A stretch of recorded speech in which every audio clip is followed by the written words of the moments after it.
kenapa ada kesyirikan? Maka gara-garanya adalah ketika sekelompok kaum ya, yang mana mereka berlebih-lebihan menghormati dan memuliakan orang soleh yang sudah meninggal dunia.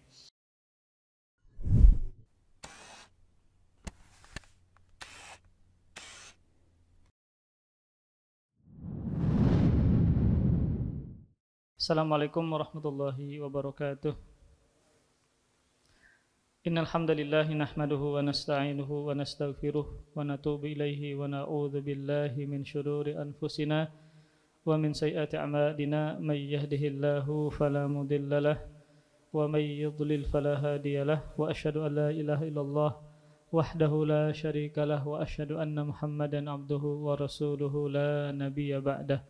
Qala Allah Ta'ala fil Qur'anil Karim ya ayyuhalladzina amanu taqullaha haqqa tuqatih ولا تموتن إلا وأنتم مسلمون يا أيها الناس اتقوا ربكم الذي خلقكم من نفس واحدة وخلق منها زوجها وبث منهما رجالا كثيرا ونساء واتقوا الله الذي تساءلون به والأرحام إن الله كان عليكم رقيبا يا أيها الذين آمنوا اتقوا الله وقولوا قولا سديدا يصلح لكم أعمالكم ويغفر لكم ذنوبكم ومن يطع الله ورسوله فقد فاز فوزا عظيما أما بعد فإن أصدق الحديث كتاب الله وخير الهدى هدى محمد صلى الله عليه وآله وسلم وشر الأمور محدثاتها فإن كل محدثة بدعة وكل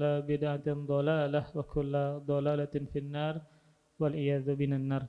Alhamdulillah, kita bersyukur kepada Allah Subhanahu wa taala, kembali kita duduk bersama dalam rangka untuk mengkaji, menuntut ilmu agama berkaitan dengan minhaj atau manhaj, cara beragama dengan benar sebagaimana firqah najiyah dan taifah mansurah, golongan yang selamat atau kelompok yang ditolong Allah Subhanahu wa taala. Kemudian salawat serta salam semoga selalu tersampaikan, tercurahkan kepada Nabi kita Muhammad sallallahu alaihi wasallam dan kepada para keluarga dan para sahabat dan orang-orang yang senantiasa menjalankan ajaran beliau sampai hari pembalasan kelak, amin ya rabbal alamin. Kita memasuki bagian ke-12 halaman 68. Halaman 68 dengan judul Ma'rakatut Tauhidi Wasyirki, peperangan antara tauhid dengan kesyirikan. Yang pertama, penulis mengatakan perang antara tauhid dengan kesyirikan itu telah terjadi sejak lama, bukan hanya zaman Nabi kita saja, namun itu sudah dimulai pada rasul-rasul yang terdahulu, yang mana tentu awalnya kenapa ada kesyirikan, maka gara-garanya adalah ketika sekelompok kaum ya, yang mana mereka berlebih-lebihan menghormati dan memuliakan orang soleh yang sudah meninggal dunia. Dan itu terjadi, peperangan ini antara kesyirikan dengan iman itu sejak zaman Nabi Nuh alaihissalam, ketika beliau mendakwahkan kaumnya untuk beribadah hanya kepada Allah Subhanahu wa taala semata dan meninggalkan ibadah kepada patung-patung atau berhala-berhala. Jadi peperangan ini atau perselisihan ya antara iman dengan kesyirikan ini sudah terjadi sejak zaman dulu. Tepatnya pertamanya ketika di masa Nabi Nuh alaihissalam.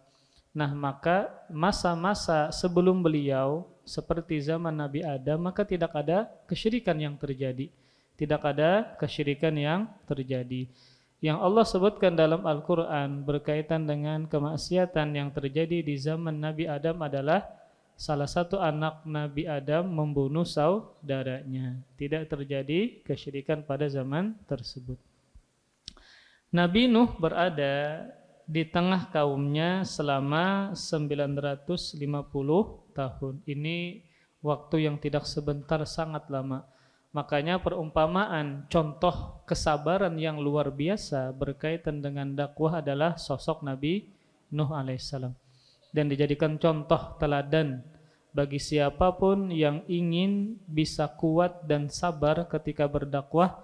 Maka bacalah, fahamilah kisah Nabi Nuh alaihissalam yang luar biasa mendakwahkan kepada kaumnya selama 950 tahun, siang dan malam, lailau wa nahara. Inni da'autu qaumi lailau wa nahara. Kata beliau, sungguh saya berdakwah kepada kaumku, ya, mendakwahkan di jalan Allah Subhanahu wa taala malam dan siang. Jadi malam dulu baru siang. Kenapa malam dulu baru siang? Di antara tafsiran ulama, karena kalau siang banyak yang sibuk, sehingga malam itu lebih efektif karena tidak ada kesibukan. Kemudian bukan cuma itu, sirra wa alaniyah. Beliau juga berdakwah secara sembunyi-sembunyi dan juga secara terang-terangan. Di antara tafsirannya adalah secara tersembunyi beliau mendakwahi kaumnya dengan pergi ke rumah mereka, mengetok pintu, subhanallah. Diketok pintunya kemudian didakwahi. Maka ini perjuangan yang luar biasa dari seorang rasul yang pertama yang bergelar ulul azmi, yaitu Nabi Nuh alaihissalam. Maka ini contoh bagi seseorang yang ingin kuat, sabar, tegar menjalani kehidupan ketika dia ingin memulai dakwahnya. Maka kalau ingin bisa terhibur, ya, terhibur dengan berbagai macam kondisi yang didapatkan bagi seorang dai, maka lihatlah sosok dari Nabi Nuh alaihissalam. Kemudian juga beliau dihina, ya. Rata-rata para rasul itu pasti hinaannya berkaitan dengan disambati orang gila kah, tukang sihir kah.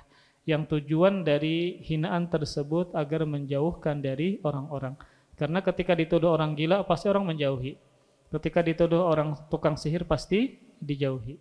Maka Nabi Nuh juga demikian. Dia disambati oleh kaumnya dengan orang yang tersesat. Mereka mengatakan, inna lanaraka fi dhalalim mubin. Sungguh kami menilaimu wahai Nuh sebagai apa? Orang yang sesat yang nyata. Jadi Sidin dipadahi orang yang sesat. Maka inilah sebagian dari hinaan-hinaan yang dialamatkan kepada Nabi Nuh, yang mana hinaan tersebut tujuannya adalah agar membuat orang lari dari Nabi Nuh alaihissalam. Belum lagi ketika didakwahi, maka mereka wastaghshaw thiyabahum, ya. Mereka menutup kepala mereka dengan baju. Kemudian waja'alu asabi'ahum fi adhanihim, dan mereka menjadikan jari jemari mereka di telinga mereka. Jadi ketika mereka didakwahi, maka mereka menutup kepala mereka dengan baju, kemudian telinga ditutup dengan jari-jari. Ini bentuk penolakan yang luar biasa dari Nabi Nuh alaihissalam. Nabi Nuh berada di tengah kaumnya selama 950 tahun. Beliau menyeru kaumnya kepada tauhid. Jadi tentu dakwah pertama yang harus dijelaskan kepada umat, kepada masyarakat adalah dakwah tauhid, ya. Sebagaimana perintah beramar ma'ruf dan bernahi mungkar. Maka amar ma'ruf, ya, perintah kepada yang baik, maka yang baik yang paling utama adalah tauhid. Sedangkan nahi mungkar mencegah dari kemungkaran. Kemungkaran yang paling buruk adalah kesyirikan. Tetapi penerimaan mereka sungguh di luar harapan. Maksudnya apa? Mereka menolak dengan penolakan yang keras, ya. Bukan cuma itu, Nabi Nuh juga diancam dengan dirajam, ya, dibunuh dan seterusnya. Maka ini memang seperti itu, ya, ketika seorang rasul atau nabi mendakwahkan kepada kaumnya, maka banyak pertentangan dari kaumnya. Secara jelas Al-Quran menggambarkan penolakan mereka dalam firman-Nya. Jadi ini sudah terjadi kesyirikan pertama kali di zaman Nabi Nuh. Ketika mereka berlebih-lebihan mengagungkan dan menghormati orang soleh, akhirnya mereka beribadah kepada orang soleh tersebut. Nah, ketika didakwahkan agar hanya beribadah kepada Allah Subhanahu wa taala, namun mereka malah mengatakan seperti ini, wa qalu la tadarunna alihatakum wa la tadarunna waddaw wa la suwa'a wa la ya'utha wa ya'uqa wa nasra wa qad adallu katsira. Dan mereka, kaumnya Nabi Nuh, mengatakan, janganlah sekali-kali kamu meninggalkan penyembahan terhadap Tuhan-Tuhan kamu. Dan jangan juga sekali-kali kamu meninggalkan penyembahan terhadap berapa orang? 5 orang. Orang soleh yang meninggal akhirnya disembah selain Allah Subhanahu wa taala. Dan janganlah juga meninggalkan penyembahan kepada Suwa', Yaghus, Ya'uq dan Nasr. Ini adalah 5 orang berhala yang terbesar pada kabilah-kabilah kaum Nuh yang semula adalah nama-nama orang soleh. Nah, jadi kita sudah belajar kitab Tauhid karangan Syekh Muhammad At-Tamimi bahwa sarana atau wasilah yang paling utama yang menjerumuskan orang-orang kepada kesyirikan adalah karena berlebih-lebihan kepada penghuni kubur orang soleh. Nah, jadi ketika orang soleh ini masih hidup biasa aja. Namun ketika sudah meninggal dunia baru macam-macam. Baru orang macam-macam. Ke kuburannya, merasa lebih tenang ketika beribadah di kuburan, berzikir di kuburan, bacaan di kuburan, seraba di kuburan. Kenapa? Karena merasa lebih berkah tadi, lebih muliakah, lebih banyak pahalanya kah, lebih mustajab doa kah kalau beribadah di sisi kuburan. Nah, maka ini sudah ada sejak zaman dulu. Yang tadi adalah karena berlebih-lebihan menghormati orang soleh. Kita tidak menafikan kewajiban kita terhadap orang soleh, kepada ulama, wajib menghormati mereka dan memuliakannya. Namun ada aturan-aturan tertentu, ada rambu-rambunya yang dijelaskan oleh syariat. Maka lihat bagaimana para sahabat memuliakan Nabi Muhammad SAW. Misalnya memuliakan beliau, ya Nabi Muhammad, ketika berkaitan dengan Nabi menyampaikan sabdanya, perintahnya, maka mereka mengamalkan perintah Nabi. Ketika misalnya Nabi SAW melarang sesuatu maka mereka tinggalkan. Maka ini contoh memuliakan seorang Nabi ketika perintahnya dijalankan, larangannya ditinggalkan. Kemudian juga mencontoh sifat-sifat Nabi Muhammad SAW, entah santunkah, lemah lembutkah, membersihkan hatikah dan seterusnya. Inilah contoh memuliakan dari seorang utusan. Bukan dengan pergi ke kuburan, minta hajatnya, mengobrol dengan penghuni kubur dan seterusnya, maka bukan seperti itu.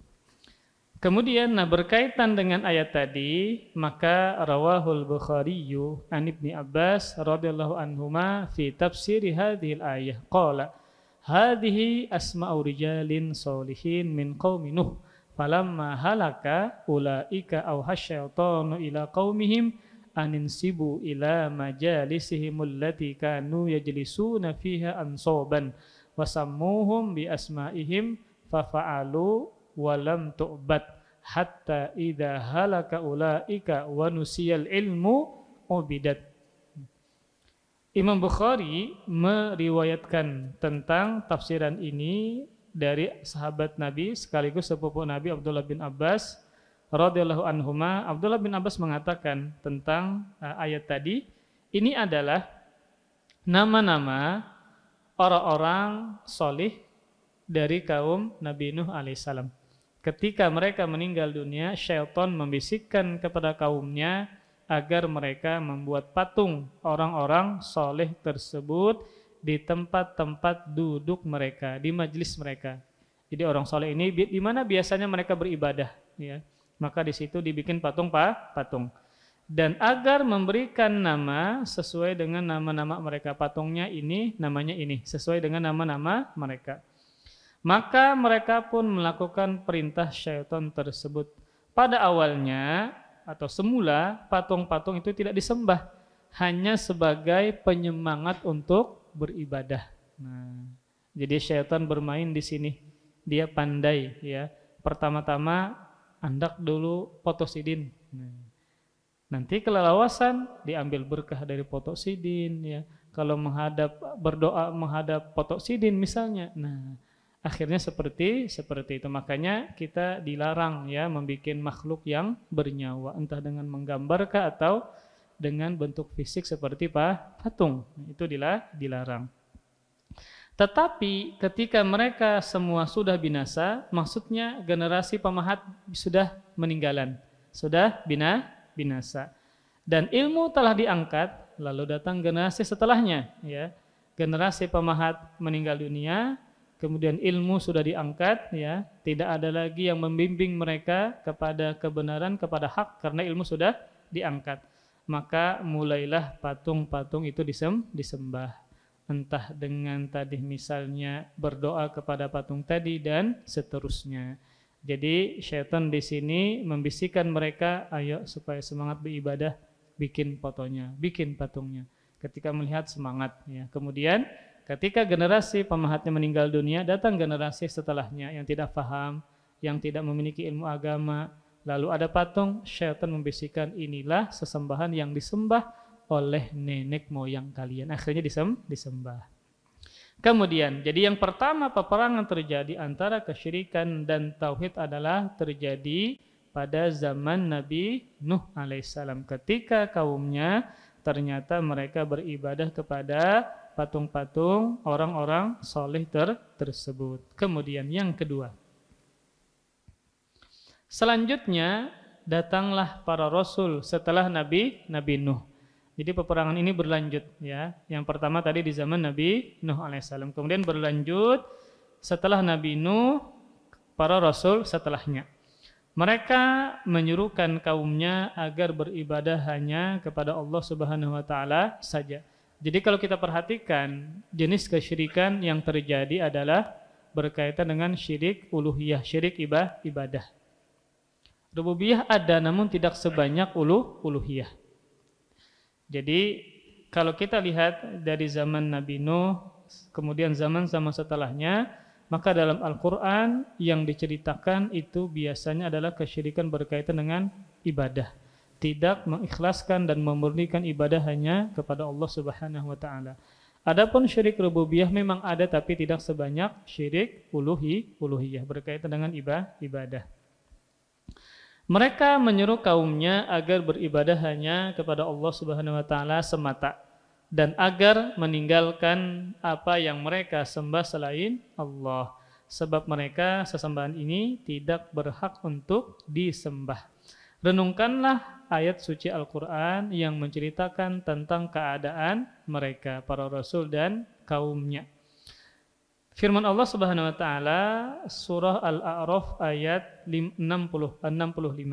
Wa ila 'adin akhahum huda qala ya qaumi ibudullaha ma lakum min ilahin ghairuh afala tattaqun. Kata Allah Subhanahu wa taala, dan kami telah mengutus kepada kaum 'Ad saudara mereka yang bernama Hud, Nabi Hud alaihissalam. Nabi Hud mengatakan, wahai kaumku. Nah, jadi ini mereka melakukan kesombongan, kesyirikan kepada Allah. Tetap seruan dari Rasul, setiap Rasul pasti dia mengucapkan dengan kalimat lembut, tetap menganggap mereka sebagai kaumnya, ya. Bukan orang lain, wahai kaumku. Padahal mereka melakukan kesyirikan kepada Allah Subhanahu wa taala. Jadi memanggil dengan panggilan yang bagus.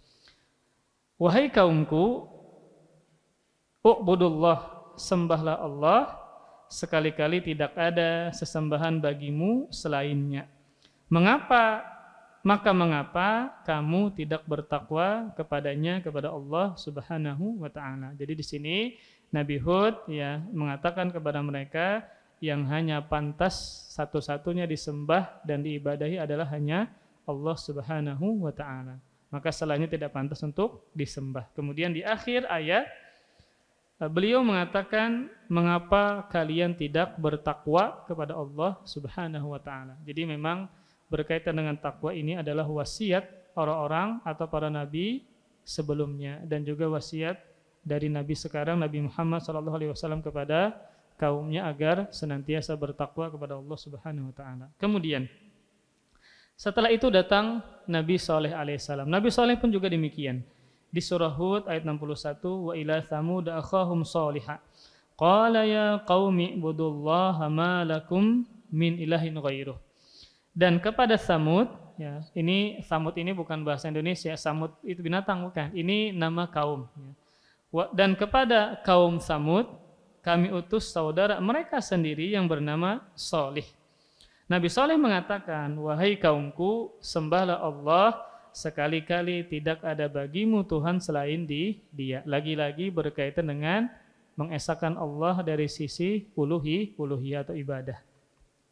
Kemudian datang lagi Nabi setelahnya Nabi Syuaib. Firman Allah Subhanahu wa taala, wa ila madyana akhahum Syuaiba qala ya qaumi ibudullaha ma lakum min ilahin ghairuh.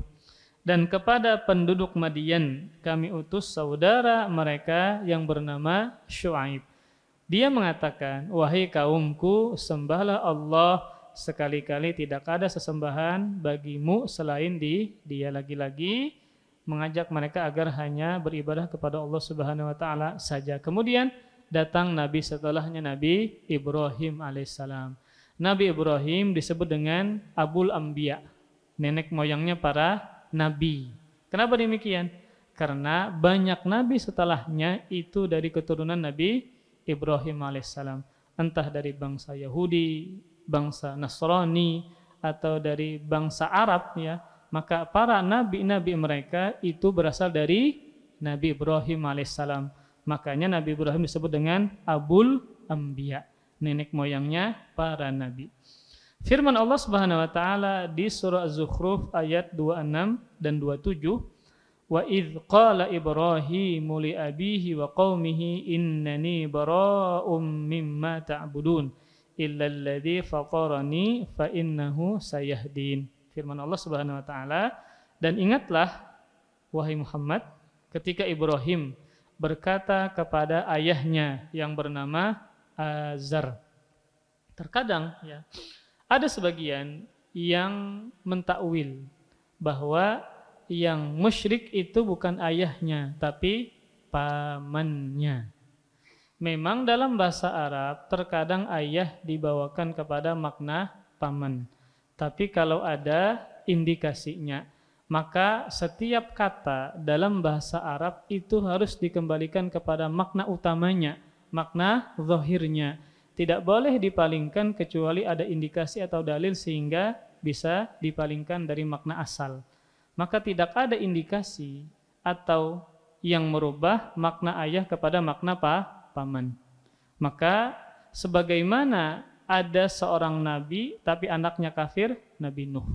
Ada seorang suami nabi tapi bininya kafir, Nabi Lut. Maka ada seorang anak nabi, abahnya kafir, Nabi Ibrahim alaihissalam. Ada seorang nabi, seorang ponakan tapi pamannya kafir, Abu Thalib, Abu Lahab, yaitu Nabi Muhammad sallallahu alaihi wasallam. Maka tidak bingung kita. Kenapa? Karena berkaitan dengan hidayah, Allah tidak memberikan hidayah karena faktor keluarga, tetapi karena kehendak Allah Subhanahu wa taala. Maka ada sosok ayah dia nabi, Nabi Nuh alaihissalam. Ternyata salah satu anak laki-lakinya ada yang tidak beriman. Karena tadi perkara hidayah adalah murni kehendak Allah, bukan kehendak si abah. Walaupun si abah ini berjuang berdakwah agar anaknya masuk Islam selama 950 tahun.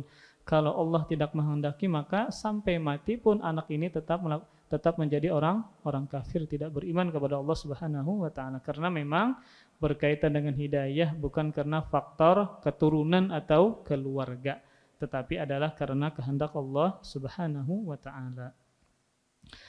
Dan ingatlah ketika Ibrahim berkata kepada abahnya yang bernama Azar dan kaumnya, sesungguhnya aku tidak bertanggung jawab atau aku berlepas diri terhadap apa yang kalian sembah, yaitu menyembah patung-patung. Dan memang kaumnya Nabi Ibrahim alaihissalam ini serabanya disembah. Benda-benda langit disembah, benda-benda bumi juga disembah.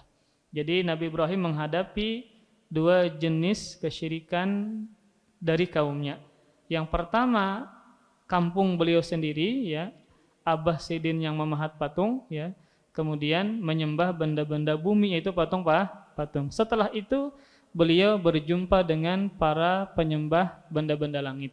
menyembah matahari, menyembah bulan, yang ada dialog antara beliau dengan mereka dalam Al-Quran. Maka beliau menghadapi orang-orang yang melakukan kesyirikan berkaitan menyembah benda-benda bumi dan juga menyembah benda-benda langit seperti matahari dan bulan. Kemudian kata Nabi Ibrahim alaihissalam, sungguh aku berlepas diri terhadap apa yang kalian sembah, tetapi aku hanya menyembah Rabb yang menjadikanku. Siapa? Allah Subhanahu wa Ta'ala.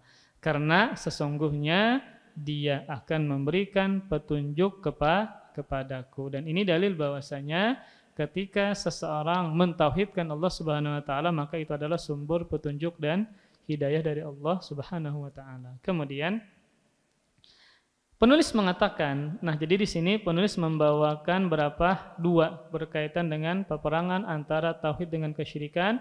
Yang pertama terjadi pertama kali di zaman Nabi Nuh alaihissalam, maka Nabi Nuh mendakwahkan mereka luar biasa 1000 kurang 50 tahun. Kemudian yang kedua, nabi-nabi setelahnya, entah Nabi Hud, Nabi Saleh, Nabi Ibrahim, juga demikian mereka senantiasa memerangi kesyirikan dengan mendakwahkan tauhid kepada mereka. Kemudian yang ketiga baru sampai kepada Nabi kita Muhammad sallallahu alaihi wasallam. Yang ketiga, sebelumnya masih ada terhadap dakwah para nabi tersebut, kaum musyrikin meresponnya atau mensikapinya dengan penentangan dan pengingkaran terhadap apa yang mereka bawa dan memerangi para rasul dengan segala kemampuan yang mereka miliki. Jadi mereka bukan cuma menolak, bahkan memerangi dengan segala kemampuan yang mereka miliki. Entah tadi berkaitan dengan merusak misalnya mental para rasul dengan disebut orang gila kah, kemudian tukang sihir kah, orang sesat kah, tidak mempan. Lalu dengan fisik, entah misalnya diancam, dirajam, dibunuh dan seterusnya. Kemudian yang ketiga, nah barulah Nabi kita Muhammad sallallahu alaihi wasallam. Yang ketiga, Rasulullah sallallahu alaihi wasallam misalnya sebelum diutus sebagai rasul, maka beliau terkenal di kalangan orang-orang Arab dengan julukan As-Shadiqul Amin, yang sangat jujur dan dapat dipercaya. Jadi sebelum beliau mengikrarkan dan mendakwahkan atau menyampaikan kepada kaumnya beliau adalah utusan Allah, maka beliau terkenal dengan sifat jujur dan dapat dipercaya.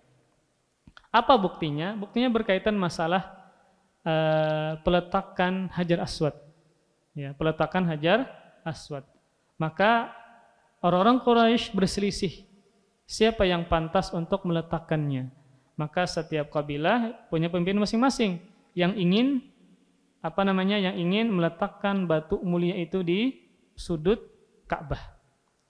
Namun kalau seandainya dipaksakan, yang lain akan berdiri, yang lain akan menolak.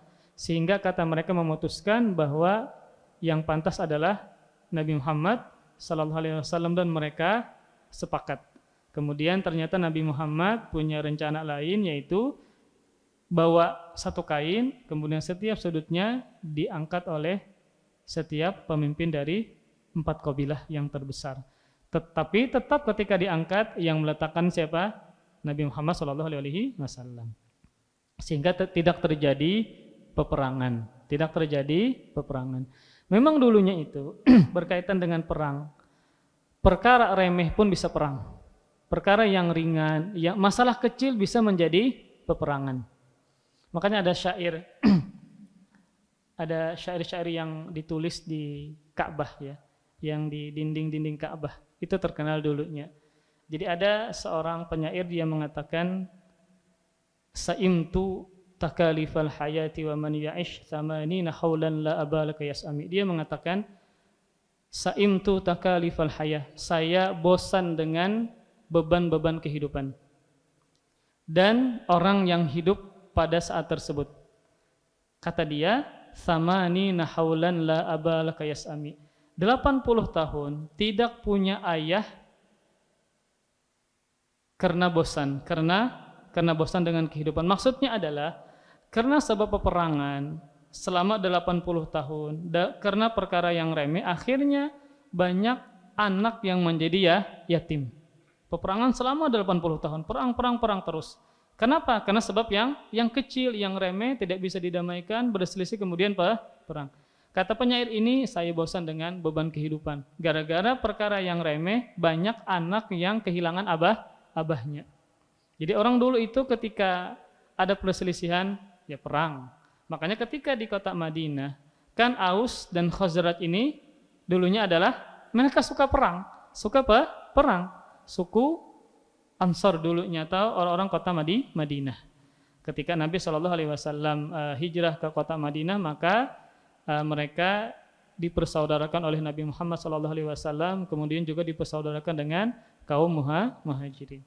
Jadi memang orang-orang dulu itu ya, maka mereka suka perang, bahkan perkara yang kecil pun menjadi sebab dengan peperangan. Ketika Rasul diutus kepada mereka, kemudian mereka mengingkari, maka bukan cuma penolakan, bahkan mereka memerangi Rasul tersebut. Makanya kebiasaan orang-orang Bani Israel atau Yahudi, yaqtulunal anbiya bighairi haq. Mereka membunuh para nabi mereka dengan tanpa hak.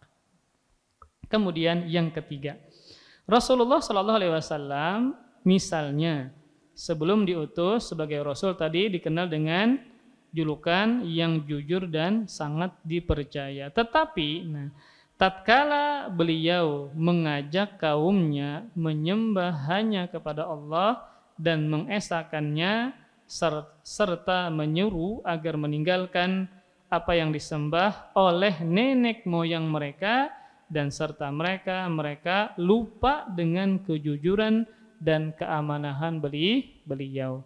Jadi sebelum beliau mengikrarkan sebagai seorang nabi dan rasul, orang percaya setiap kata-kata yang dikeluarkan oleh nabi. Maka ketika berkaitan dengan permasalahan, maka mereka mendatangi nabi minta solusi. Berarti nabi ini adalah orang yang sangat dipercaya dan sangat amanah. Tetapi ketika beliau mengikrarkan sebagai nabi dan rasul, mendakwahkan tauhid, maka mereka melupakan sifat nabi tersebut. Bahkan nabi dituduh kadzab, tukang dusta. Bahkan dituduh sahir, tukang sihir. Bahkan dituduh majnun, orang gila.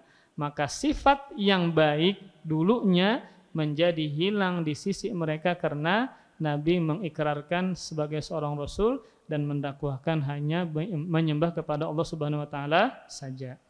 Lalu mereka menghujaninya dengan berbagai macam julukan yang buruk. Nah, jadi ini makanan sehari-hari para rasul yang berdakwah, maka pasti ada sambatan yang kada baik. Nah, maka kita ya jangan sedih hati ya. Kalau ada orang yang menyambati kita macam-macam, selama kita baik, maka tidak usah direspon ya, tidak usah dibalas atau direspon, melapahi aja. Lebih baik kita sabar, dapat pahala. Dan kita harus tahu bahwa julukan seperti ini, kemudian hinaan ini juga terjadi kepada orang yang paling mulia sejagat raya, yaitu siapa? Rasulullah SAW. Maka Nabi orang yang sangat mulia saja, maka ternyata banyak yang tidak suka kepada beliau. Bahkan Nabi ingin dibunuh, ya direncanakan pembunuhan dan seterusnya. Maka kita yang alhamdulillah di zaman sekarang masih nyaman, masih nyaman kemana-mana, ya masih kawa makan macam-macam, maka tidak usah kita respon ketika ada orang yang menyambati kita macam-macam. Kemudian lalu mereka menghujani itu banyak, bukan satu dua. Terkadang kita ini terlalu baper ya, sikung dua menyambati langsung aja berubah kehidupan misalnya. Kan jangan sampai seperti itu ya. Ini Nabi dihujani dengan ungkapan-ungkapan yang buruk. Dihujani itu berarti sering, rancak, banyak. Ya. Melebihi kita yang satu orang aja menyambati. Karena apa biasa aja ya. Kalau Nabi dihujani dengan julukan yang buruk. Di antaranya ada yang menjuluki beliau dengan ahli sihir, lagi pendusta, sahirun kadzab, sudah dituduh tukang sihir, kemudian pendusta. Al-Quran mengisahkan penolakan mereka terhadap dakwah tauhid dalam firman-Nya di surah Shad ayat 4 dan 5. Firman Allah Subhanahu wa taala, "Wa ajibu an ja'ahum mundzirum minhum wa qala al-kafiruna hadza sahirun kadzdzab." aj'alal alihata ilaha wahida inna hadza lasyai'un ujab. Kata Allah Subhanahu wa taala, dan mereka heran karena mereka kedatangan seorang pemberi peringatan atau rasul dari kalangan mereka. Ini dalil bahwasanya rasul itu adalah manusia. Memang ada perbedaan para ulama, apakah bisa rasul itu dari kalangan jin? Ada yang berpendapat bisa, namun yang rajihnya adalah bahwa setiap rasul yang diutus itu semuanya dari kalangan manusia, dari kalangan mereka sendiri. Dan orang-orang kafir mengatakan ketika kedatangan seorang rasul, mengikrarkan dia adalah seorang utusan Allah Subhanahu wa taala, lalu mereka mengatakan ini adalah seorang ahli sihir yang banyak dustanya. Sudah tukang sihir banyak berdusta pulang. Padahal sebelumnya jujur dan amanah. Mengapa dia menjadikan Tuhan-Tuhan itu Tuhan yang satu saja? Pertanyaan mereka ini dalam rangka keheranan. Ya. Kenapa mereka heran? Karena memang sudah turun-temurun ketika mereka beribadah banyak kepada patung-patung dan berhala. Mereka mengikuti tradisi nenek moyang. Jadi ketika ada sesuatu yang baru, maka mereka keheranan. Sesuatu yang baru itu adalah diajak hanya menyembah kepada satu Tuhan saja.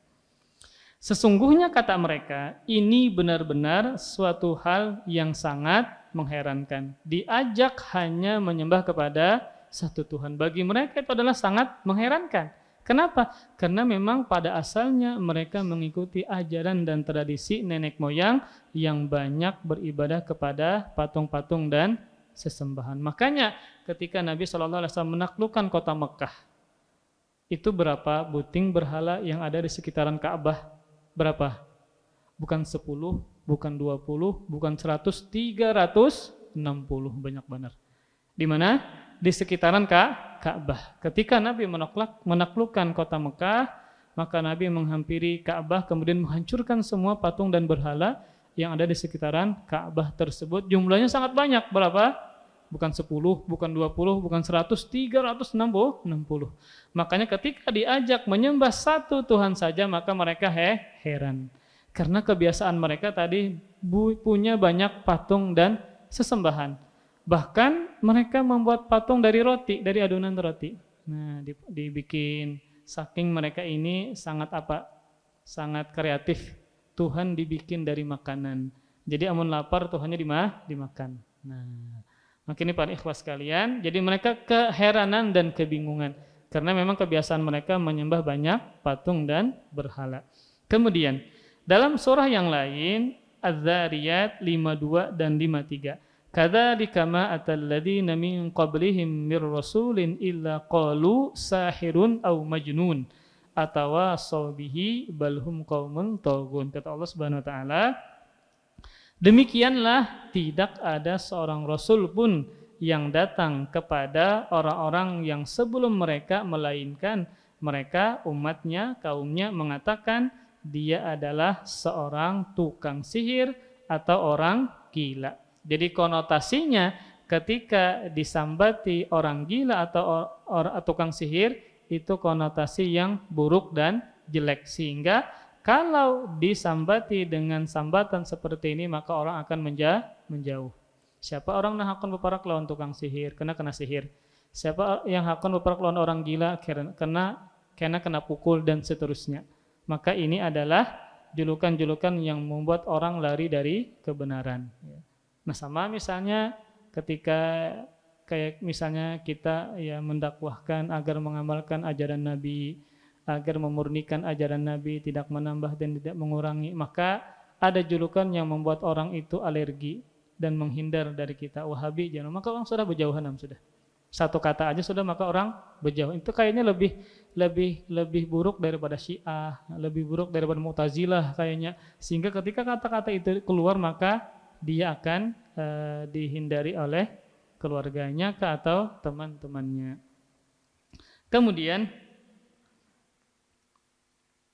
nah ketika para rasul tadi berdakwah ya, maka pasti di antara kaumnya ada yang mengatakan tukang sihir atau orang gila.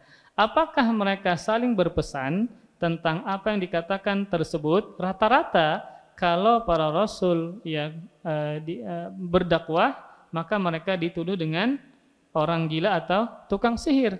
Kata Allah, apakah mereka saling berpesan dengan gelar-gelar tersebut? Maka jawabannya tidak.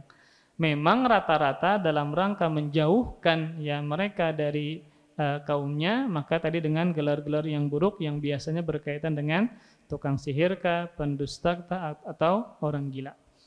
Sebenarnya mereka adalah kaum yang melampaui batas. Kemudian kata penulis, demikianlah sikap segenap rasul dalam dakwahnya kepada tauhid, dan demikian pula lah sikap kaumnya yang pendusta lagi mengada-ngada. Maka para rasul saja sedemikian rupa disikapi, maka tentu para pewaris para nabi, yang mana nabi tidak mewariskan harta emas perak, tapi yang diwariskan adalah ilmu agama. Maka umat beliau yang membawa ilmu agama, ulama, dikatakan sebagai pewaris para nabi, pasti banyak yang tidak suka. Nah, pasti banyak yang tidak suka. Misal kalau kita berdakwah agar orang jangan minum keras, minum minuman beralkohol, maka yang tidak suka dengan ulama tadi siapa? Para pemabuk sudah. Kemudian ketika kita berdakwah jangan berzina, jangan pacaran, ya, jangan ke tempat perzinahan, maka yang benci dengan ulama tadi siapa? Para pezina, para mucikari, ya, orang-orang yang pacaran, ya. Kemudian ketika didakwahi jangan berbuat bid'ah, murnikan ajaran Nabi, maka yang benci lawan ulama tadi siapa? Maka orang-orang yang melakukan perbuatan bid'ah dan seterusnya. Maka ketika kita menyampaikan kebenaran, menjelaskan tentang kebatilan, pasti orang-orang yang mengerjakan kebatilan tadi tidak suka dengan yang menyampaikan. Maka inilah sudah sunnahnya, ketetapan dari Allah Subhanahu wa taala, ketika kita mendakwahkan yang hak, mendakwahkan nilai-nilai tauhid dan seterusnya, maka banyak orang yang tidak suka. Kemudian, nah barulah penulis menyampaikan kepada kita berkaitan dengan zaman kita sekarang. Kemudian setelah penulis menjelaskan berkaitan dengan peperangan antara tauhid dengan kesyirikan yang dimulai dari zaman Nabi Nuh, kemudian Nabi setelahnya sampai kepada Nabi Ibrahim, sampai kepada Rasulullah SAW, baru yang keempat penulis menjelaskan berkaitan dengan kondisi kesyirikan, peperangan antara iman dan kesyirikan pada zaman sekarang, setelah Rasulullah SAW meninggal dunia di zaman sekarang. Pada zaman kita ini, kata penulis, jika seorang muslim mengajak saudara muslim lainnya kepada akhlak, ya, kepada kejujuran, amanah, maka dia tidak akan menemukan orang yang menentangnya. Makanya kalau dai hendak main aman, ya sudah, dia menjelaskan akhlak saja tentang fadailul a'mal, ya. Maka kalau usah menjelaskan tentang syirik, tentang bid'ah, itu pasti aman sudah. Kalau hendak aman, maka silakan jelaskan akhlak saja. Kemudian kata penulis, berbeda halnya jika dia mengajak mereka kepada tauhid yang kepadanya para rasul menyeru, yaitu beribadah hanya semata-mata kepada Allah dan tidak memohon kepada selainnya. Baik memohon kepada nabi, berdoa kepada wali, karena sesungguhnya mereka hanyalah hamba Allah, niscaya. Nah, orang-orang segera menentangnya dan menuduhnya dengan berbagai tuduhan dusta. Orang yang kada tahu adat, nah, orang yang menentang ajaran orang bahari, nah itu banyak sudah, ya. Mungkin mereka akan dijuluki Wahabi dengan maksud untuk membendung orang lain dari dakwah kepada tauhid. Wahabi ini jar kada bemaulitan, kada bahaulan. Lalu kita pada Imam Syafi'i kan kada bemaulitan, kada bahaulan, berarti sidin Wahabi lah. Kalau seandainya definisi Wahabi itu kada bemaulitan, kada bertahlilan, kada bahaulan, maka Imam Syafi'i pun juga tidak bemaulitan dan bahaulan. Berarti sidin adalah Wahabi. Jika sang dai mengetengahkan ayat yang di dalamnya terdapat ajakan kepada tauhid, mereka tak segan-segan menuduh dengan mengatakan ini ayat Wahabi. Nah, ayatnya pun daripada ayat Wahabi, ya. Bukan cuma Ustadz Wahabi, Masjid Wahabi, ayatnya pun ayat Wahabi. Ya. Manakala sang dai misalnya nih membawakan hadis idza sa'alta fas'alillah wa idza sta'anta fasta'in billah. Jika engkau meminta maka mintalah kepada Allah, dan jika mohon pertolongan maka mohonlah pertolongan kepada Allah. Maka dengan serta-merta sebagian mereka akan mengatakan itu hadis Wahabi. Nah, dan itu memang seperti itu. Misal kalau kita hendak kajian, maka kita bawakan khutbatul hajah. Ya. Ini yang biasa Nabi baca ketika memulai khutbahnya. Innal hamdalillah. Kemudian ada kata-kata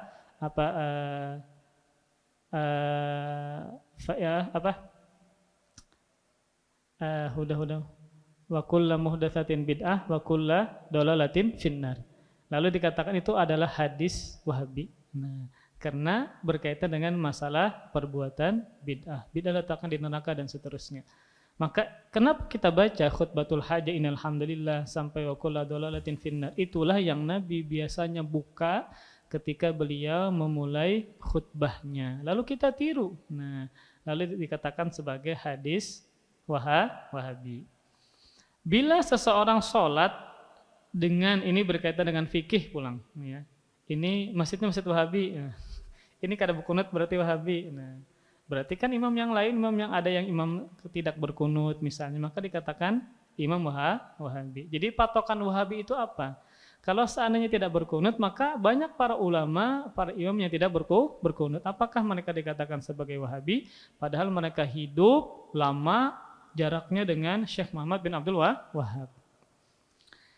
Bila seseorang sholat dengan meletakkan tangan di atas dada atau menggerakkan jari telunjuknya ketika tasyahud, ini memang para ulama berbeda pendapat berkaitan dengan kesunahan menggerakkan telunjuk saat tasyahud. Sebagaimana yang dilakukan oleh Rasulullah SAW, maka sebagian orang akan mengatakan bahwa orang itu Wahabi. Nah, jangankan itu, bejanggut itu Wahabi. Nah, kemudian celana di atas mata kaki itu Wahabi. Nah, jadi terkadang tidak ada definisi yang tepat berkaitan dengan Wahabi tadilah. Ya, jadi memang seperti itu ya. Semoga bisa sabarlah, biasa aja ya. Kita hanya lisan saja, belum sampai fisik. Kita berkaitan dengan Nabi diperangi, ya, kemudian diancam dibunuh dan seterusnya. Kemudian kata Wahabi telah menjadi simbol bagi setiap orang yang mengesahkan Allah, yang hanya menyembah Tuhan yang satu dan mengikuti sunnah Nabi-Nya Shallallahu Alaihi Wasallam. Kita berusaha untuk memurnikan ya ajaran Nabi Muhammad Shallallahu Alaihi Wasallam, mencukupkan yang dikerjakan oleh para sahabat, memurnikan ibadah, ya, memurnikan yang Nabi lakukan, mencukupkan yang Nabi jelaskan, tidak menambah-nambah, ya. Itu pun sangat banyak sudah sehari semalam, tidak menambah-nambah yang lain. Maka ketika kita mencukupkan dengan yang dibawakan oleh Nabi, yang dipraktekkan oleh para sahabat, maka dikatakan dia adalah orang Wahabi. Sesungguhnya Wahabi adalah nisbat kepada Al-Wahhab, salah satu nama Allah yang maknanya adalah yang Maha Pemberi. Maka hati-hati ya, yang menjuluki dengan istilah Wahabi ini, kalau konotasinya buruk, maka hati-hati dia bisa mengejek salah satu nama Allah yang bernama Al-Wahhab, yang Maha Pemberi. Dia adalah salah satu dari nama-nama Allah yang paling baik. Berarti dialah yang memberikan kepadanya tauhid. Berarti dialah Allah yang menganugerahkan, karena Allah lah memiliki nama Al-Wahhab yang Maha Memberi. Maka orang yang mentauhidkan Allah, maka Allah memberikan anugerah berupa tauhid tersebut. Kenapa?